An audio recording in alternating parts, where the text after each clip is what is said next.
Hello दोस्तों, I am नवीन और इस वीडियो में मैं करूँगा क्लास 10th का क्वेश्चन जो कि मैंने चैप्टर सर्कल से लिया है। तो चलिए शुरू करते हैं। तो देखिए सामने में दिया है in the figure AT is the tangent to a circle with centre O such that OT equal to 4 centimetre and angle OTA equal to 30 degree then AT equal to, और हमें यहाँ पर 4 ऑप्शन दिए हैं। तो देखिए इसको थोड़ा ऊपर कर लेता हूँ ताकि फिगर नजर आ जाए। तो देखिए सामने हमें दिया है फिगर में AT एक टेंजेंट है उस सर्कल की जिसका सेंटर O है। तो यहाँ पर देखिए AT यहाँ पर टेंजेंट है उस सर्कल की जिसका सेंटर O है, इस तरह से कि OT 4 सेंटीमीटर है, जैसे कि मैंने यहाँ मेंशन किया हुआ है कि OT यहाँ 4 सेंटीमीटर है और एंगल OTA 30 डिग्री है। तो OTA ये एंगल 30 डिग्री है। तो हमें बताना है कि AT किसके इक्वल होगी 4 ऑप्शन में से।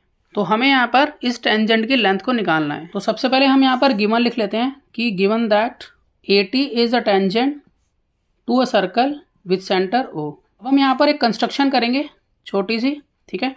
हम क्या करेंगे, यहाँ पर ज्वाइन करेंगे O to A, यानी कि हम यहाँ पर O को A से ज्वाइन करेंगे। तो मैं इसे ज्वाइन कर लेता हूँ। तो जब मैंने O को A से ज्वाइन किया तो यहाँ पर एंगल बनेगा 90 डिग्री का, क्योंकि AT यहाँ पर टेंजेंट है और OA यहाँ पर रेडियस है। तो जब रेडियस टेंजेंट पर पॉइंट ऑफ कॉन्टैक्ट पे फॉल करती है तो वो 90 डिग्री का एंगल बनाती है। तो मैं यहाँ पर लिख सकता हूँ कि एंगल OAT 90 डिग्री होगा।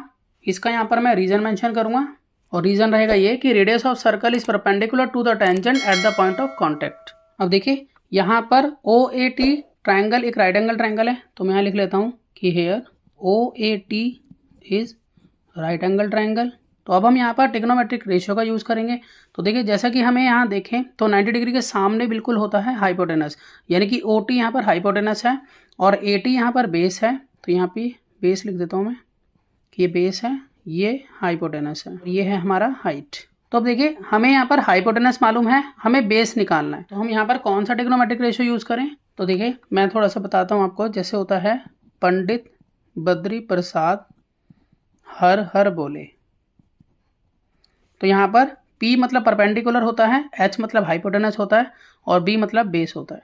तो हमें हाइपोटेनस और बेस इसका यूज़ करना है। वो आते हैं कॉस में। देखिए यहाँ पर आ रहे हैं बेस और हाइपोटेनस, ये रेशो आ रहा है इसके अंदर। यहाँ पर होता है साइन, ये होता है कॉस, ये होता है टेन, यहाँ है कॉसेक, है सेक, ये है कॉट।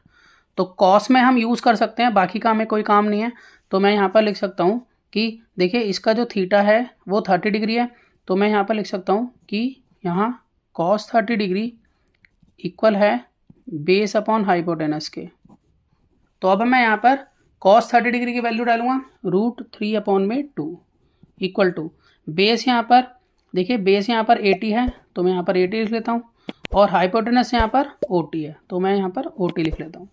अब यहाँ पर एज इट इज लिखेंगे अभी √3/2 इज इक्वल टू AT मुझे मालूम नहीं है और OT मुझे मालूम है, वो है 4। हम यहाँ पर इसको क्रॉस मल्टीप्लाई करा लेते हैं। तो यहाँ क्रॉस मल्टीप्लाई कराएंगे तो यहाँ पर हो जाएगा 4√3 इक्वल टू 2 × AT। AT निकालने के लिए हम यहाँ लिखेंगे 4√3/2 इक्वल टू AT। तो यहाँ पर इस 4 को इस 2 से काट लेते हैं तो 2 × 1 = 2, 2 × 2 = 4। तो इस तरह से इसका आंसर आ जाता है 2√3 और ये रहेगा सेंटीमीटर में। तो इस तरह से AT जो है इसकी लेंथ आ जाती है 2√3 सेंटीमीटर। अब देखिए अगर हम यहाँ पर ऑप्शन में चेक करें तो यहाँ पर हम देख पा रहे हैं कि हमारा ऑप्शन C बिल्कुल करेक्ट है। तो मैं आशा करता हूँ कि आपको समझ में आया होगा। इसी तरह के बहुत से सम्स क्लास 10th के लिए पहले से अपलोड हैं, आप उन्हें देख सकते हैं। तो मिलते हैं नेक्स्ट वीडियो में और नए सम के साथ, तब तक के लिए गुड बाय।